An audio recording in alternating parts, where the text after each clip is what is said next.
Good morning world! So for today's morning, nagluluto ako ng instant champurrado. So masarap talaga to guys, di pa pagka yung original talaga ang iluluto mo. So wala naman ako noon, so mayroon akong instant dito. So yun ang niluto ko. So nakita nyo naman, lagyan ko lang ng tubig at pulang asukal para less sweet siya. Pero matamis na siya guys, gawa nung kukwa. So, it's up to you kung maglagay pa kayo ng sugar to make it more sweeter.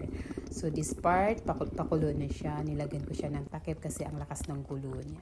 So, ayan na nga guys, paluto na siya after 1 year later. Charot.